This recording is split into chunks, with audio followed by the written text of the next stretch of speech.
Hey Scott, do you know if Russell and Bradley will be available against the Pistons? Um, there's a good chance they both will play Thursday night, but no more tomorrow. They probably end up playing um, some minutes Thursday, but And they what can you? I don't think practice we've. good. Oh, sorry. Um, I don't think we've asked about sort of the final roster spot or spots. You've got a few guys kind of going for that. What do we need to know about that competition?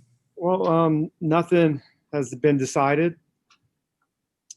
We have guys fighting for those spots, and camp has been very competitive on starting spots, on rotation spots, and then team spot. But we haven't decided. It's tough. It's always you always want it to be competitive. You want to give everybody a fair crack at it, and to make and it makes my job difficult at the end. It's always the tough time of the year for head coaches throughout the league is to make those decisions, along with Tommy. But it hasn't been decided yet. Fred, Hey Scott, just following up on Chase's question. How about Davis for Thursday? Any idea on that yet? More than likely not. I hate to commit so soon. He's went through some practices the other day. He went through some of the practice today.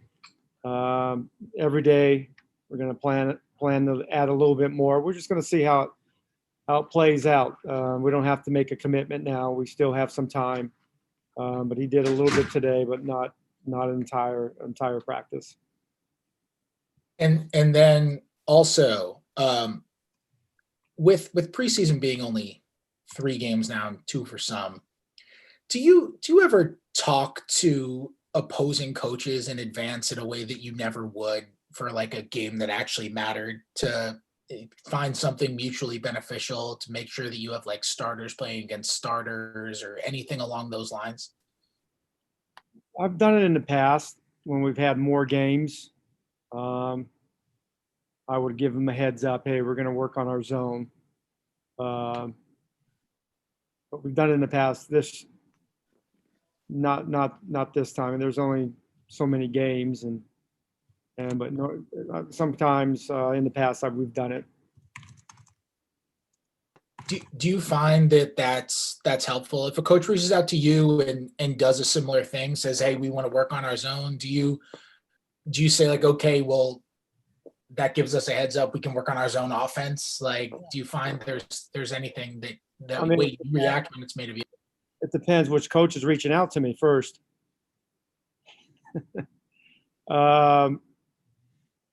Some I probably wouldn't take the call. But I think we all have, a lot of respect for each other and professional courtesy. I mean, early in the preseason, if you have to work on some things, you kind of try to give them a heads up. But this year is so different. I don't even think any coaches will do that. We didn't play zone last game. We probably, Coach Casey, we're going to play some zone Thursday night. So there you go, Fred. Communicating through the media. Thanks, Scott. Chris Miller. So, Scotty, how are you? Good, Chris. How you doing? I'm good. Hey, after going back and looking at the game, the one thing that kind of stood out to me watching Denny is he was really bothered when people scored on him. Is that something that you saw kind of in camp throughout the week, that his give a you-know-what on that end of the floor matters? Yeah, his care level or give a blank level has been pretty high. And in this league, you need that. You don't want guys that, you know what, good shot, tough shot, pat them on the butt. You want guys to be upset that they get scored on. If we're going to be a better defensive team, we have to have that mentality individually and collectively as a group. We got to make sure that we do our best to prevent. I thought defensively we were pretty good. Take away that first quarter, and then transition. And that's on me. There's so many things to work on. We kind of did not Not that we didn't pay attention to it. We talked about it. We did it a few times, but today we spent a lot of time on transition defense. And so we know how critical that is, but there were so many things to put in. But that's definitely something that we've worked on the last today in practice. Thanks, Scotty. Thank you. Ava? Hey, Scott. I got a question about Todd for you. With what he's going to become for you guys and what he will be this coming year with Russ and everything. I remember when you would say you're paying him to take 23s a game, you made a bet that he couldn't. How much in Brad kind of becoming the guy for you guys was about him becoming comfortable with being more assertive and maybe a little bit more selfish? I don't know if that's the right word, but kind of that evolution of his game. Brad, yeah, I think, I don't know, I wouldn't use the word selfish. I would use the word playing with more force. And by doing that, it helps our group. And I think he's put the time in every off season since I've been here. And I've challenged him in training camp and during the seasons to add pieces to the game that, he didn't have the year before. I thought the last 2 years playing, he was playing without John. He had to do a lot for us. I mean, he had to do a lot for us. And not only that, he had to lead. And with leading the bunch of young players last season, or players that did not have a lot of experience, that's pretty taxing mentally. And then being able to do the load on the offensive end. So we definitely added some important pieces and some help with Russell and Brooke, and signing DB back and the other guys that we picked up and all the experience that we've got. But playing with force, he's going to have to. I mean, Russell's obviously a dynamic all-NBA player, but we need Brad to continue to will his abilities onto every game, and that's going to help us. By having Brad do that, it creates so many easy opportunities for our bigs and our shooters. I think the way he's done the last 2 years, and I think adding Russell to the mix, he's only going to get better at it. And then just from a practical standpoint, did you guys have everybody who was available to practice today? I don't know where like Davis's timeline is on and everything, but how's the injury list? Yeah, DB we're just slowly working him in. I'm sure his body is feeling the aches and pains of just getting back, but he's looking good. Good thing about it, he can still shoot, so he doesn't miss a lot of those shots. Rui did not practice today. His eyes, something was going on with his eyes, and so they taking a look at that.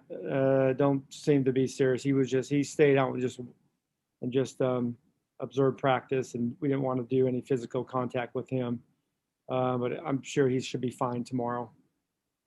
Was Ish able to practice? Was he back? Who? Ish? Ish? Yeah. Ish was, he was able to practice, went through everything, was great.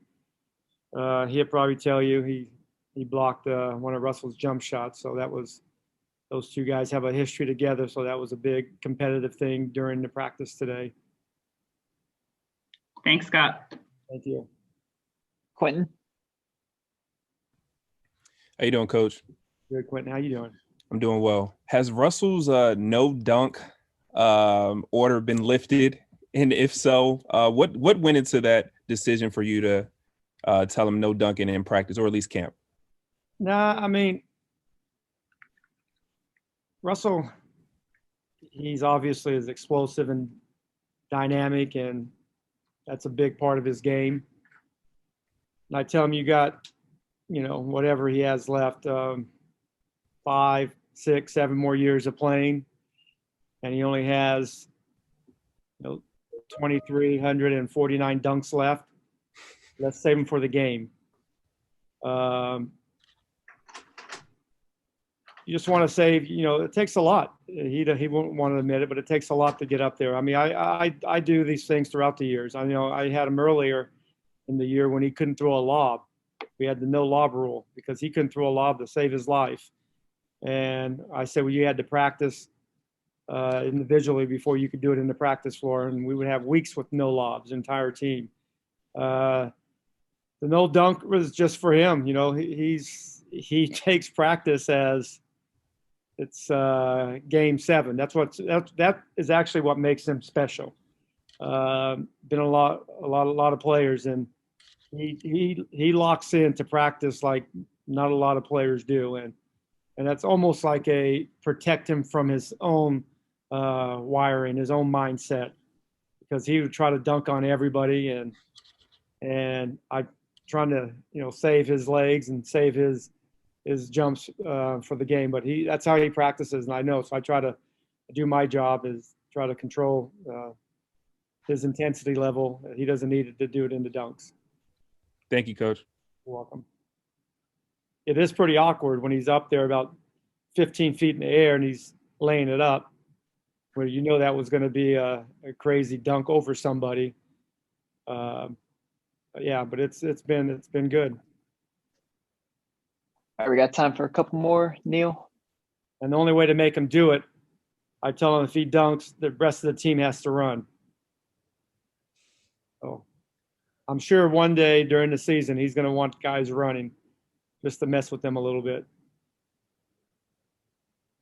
Hey, Coach. Russell said something interesting last week that, his job is to, the energy is there right now, but his job is to make sure it's there consistently like that throughout the season. I'm curious, in your experience of all the seasons you've coached, is it typical and almost always the case that you get the good energy right now and it's towards the end of the season where you really struggle to maybe maintain that? Yeah, I mean, I've told the players a couple of days ago, there's 29 teams feeling good about themselves along with us. They've had a great first day. They had a good first week. Because if you're not, you're in for a long, miserable season. So everybody feels good right now. But just being around Russell for many, many years, this is not changing. These guys they think that this is not going to be normal. This is normal. He's going to bring that juice every day. He's going to talk to everybody every day. He's going to want to win drills every day. My job is to control that and take him out of some drills. And I do the same thing with Brad. Now I have 2 guys that want to win, and I think it's going to help. It brings the group up. And when you have the best teams I've been on as a player, the best teams I've read about as a fan of the game, or the best teams I've coached, are the teams that are led by their best players and holding themselves accountable, and then locking in. Because if any time you say something to players and you're not doing it yourself, that carries nothing. The players just roll their eyes and they don't pay any mind to you. But I think when we have 2 leaders like we have, I think it's going to pay off for our young players. They're impressionable, and they get to see 2 high-level professionals do it every day. Fred, do you have another one? Yes, I did. I have one more. Scott, regarding Davis, whenever he is ready to go, do you see any different ways to use him now when you have 2 guys? I mean, last year you really had 1 guy who was your major facilitator, and now you've got 2 who do it at an all-star level. Do you see other ways that you're going to be able to use him this year with just having 2 guys as weapons on the floor with him? Yeah, I mean, just think about the dilemmas teams will have. I mean, it's going to be a pretty good end of game lineup.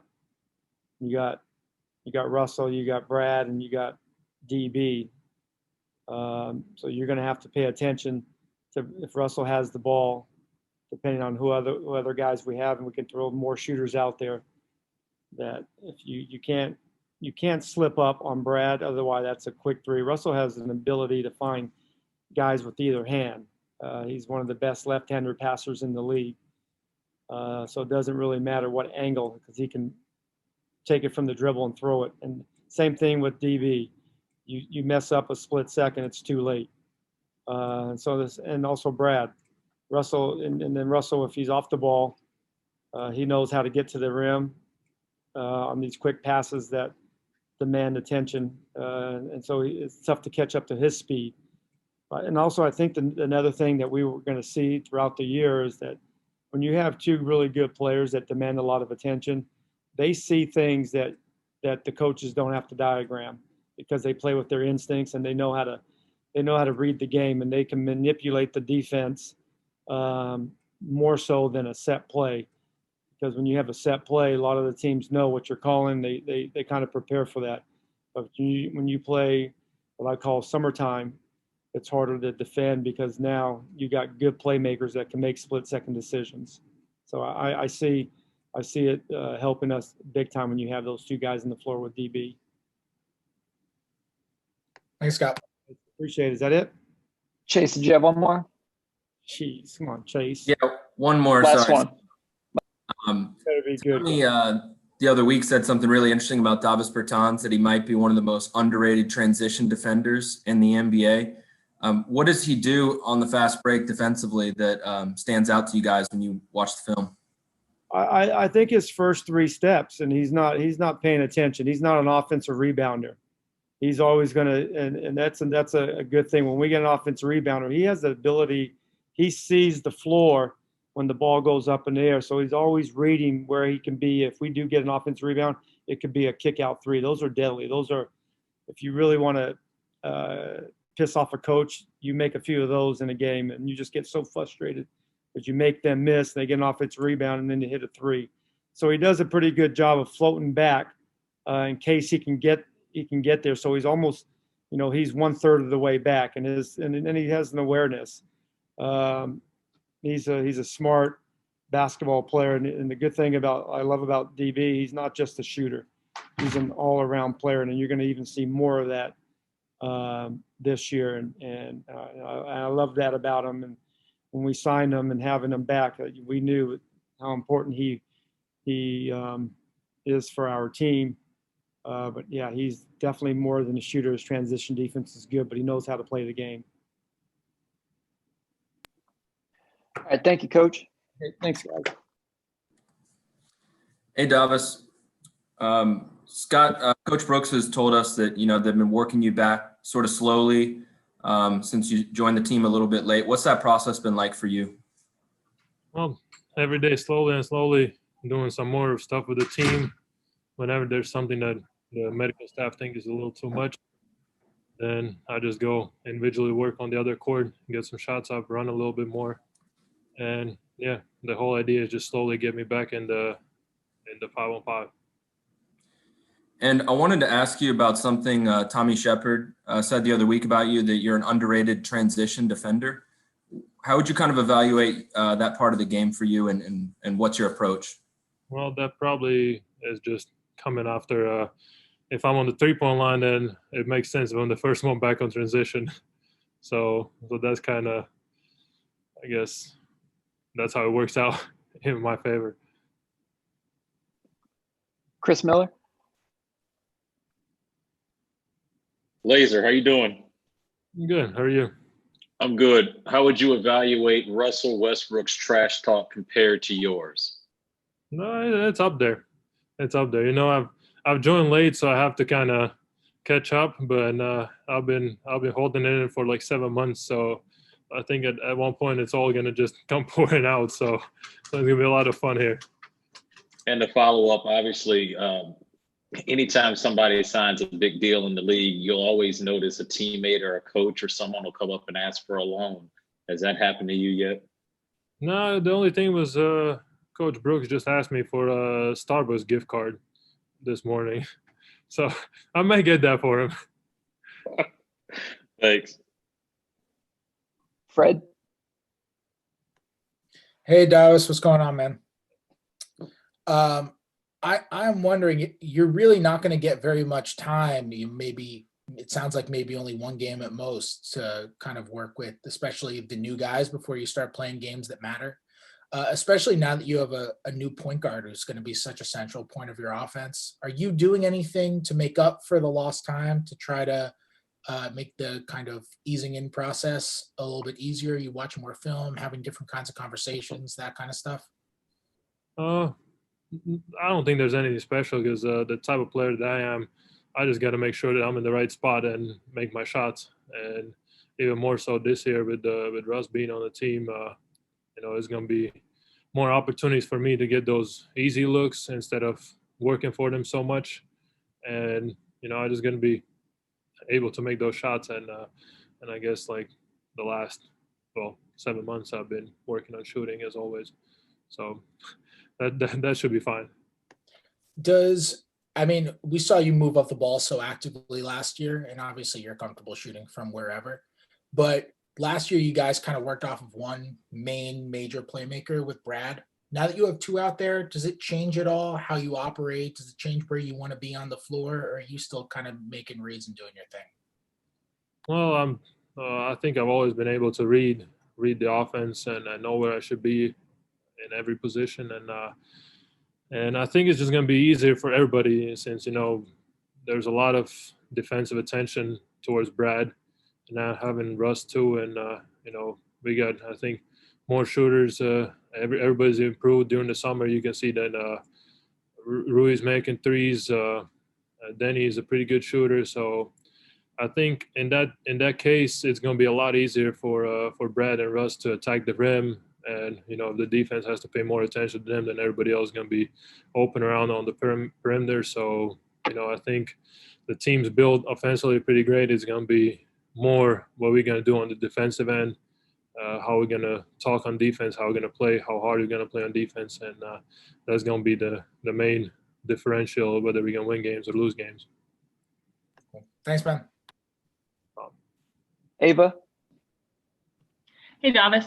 Both Brad and Russ have talked a little bit about finding the right balance between giving their bodies adequate rest, especially in the shortened preseason, and being able to kind of get into a game rhythm. With where you're at on your timeline is kind of pushing to get in games and making sure the chemistry is there with all the new pieces and just you have the time to get in rhythm. Is that something that's been on your mind where you're really eager to get in games just to kind of get the feel back? Well, I've been eager for a few months now to get back on the court and play since, with this whole COVID situation, we didn't really have a chance to go like live 5-on-5 drills or anything during the summer back home. And it was mostly individual workouts.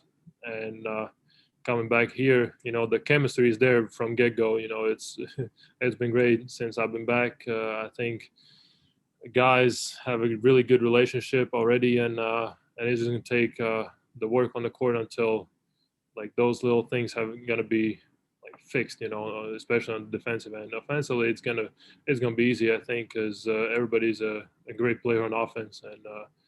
And as for me, I think the type of player that I am, it's not hard for me to jump in a team in the middle of the season if I have to, and do what I do because I just got to be in the right spot and shoot.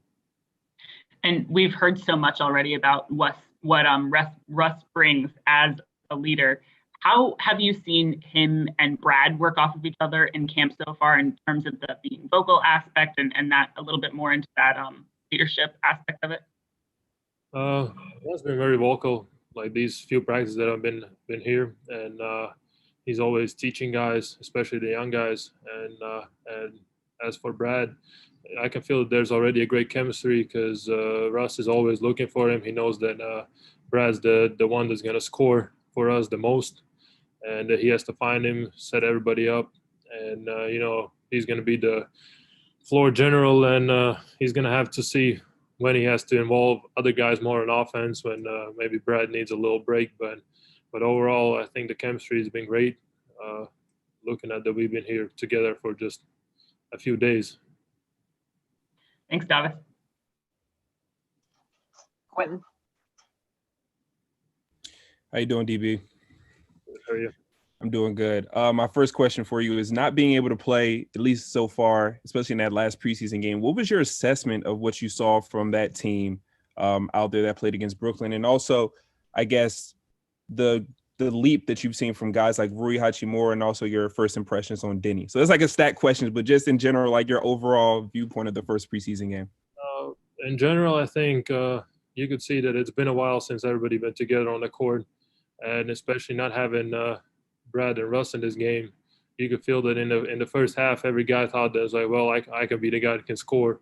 Mm-hmm. And we actually had a talk about it today that, that's what Russ mentioned at the end of the practice. Like, you have to know your role. Of course, it was hard in the first game that you don't have the two leaders on the team playing. Then, of course, somebody's trying to do something more than they usually wouldn't. And, in that situation, the first half was a little bit of a mess. I think that every guy that caught the ball tried to score. And in the second half, you could see that everybody understood. It's like sometimes when you drive to the basket, it's not for you to score, but to find somebody else open. So it's gonna take some time for everybody to adjust and understand their role. But once that happens, I think we can be a really great team. And also, you did mention prior to John's trade that you had been watching some John Wall footage, just trying to mentally prepare yourself to play alongside him. Have you taken that same kind of outlook in terms of now playing with Russell Westbrook, or is it more been of just, I'm in the building, I get to see him every day, that's all I need to prepare to play with him? I think there's some difference, but at the same time, both Russ and John are very explosive, fast players. They can get to the rim easy and break down defenses. So I think in some way, watching those John's clips last year, like during the summer, it also helped prepare for playing with Russ. Appreciate you, brother. All right, last question to Neil here. Hey, Davis. Obviously, you have a pretty unique perspective. You've played in the EuroLeague for a few years. You've played in the NBA for a few years now. If there was anything big difference that you could differentiate between the styles of play, and then what advice you might give to somebody like Denny, who's played a few years in EuroLeague, but obviously now making the transition to the NBA? Well, I think the biggest difference, of course, the athleticism and the speed of the game. But as for coming from Europe here, I had people give me advice about just doing the things that you do well on the court, especially in your first years. Don't try to do too much because that's going to put you in trouble. And if you can shoot it well, just shoot the ball when you're open. If you can drive well, drive. If you can pass, but don't try to do too much. Don't try to be the hero immediately, and that's going to put you in trouble with your teammates, coaches, and can take some minutes away from you. Thanks, Davis. I appreciate you, Davis. Thank you.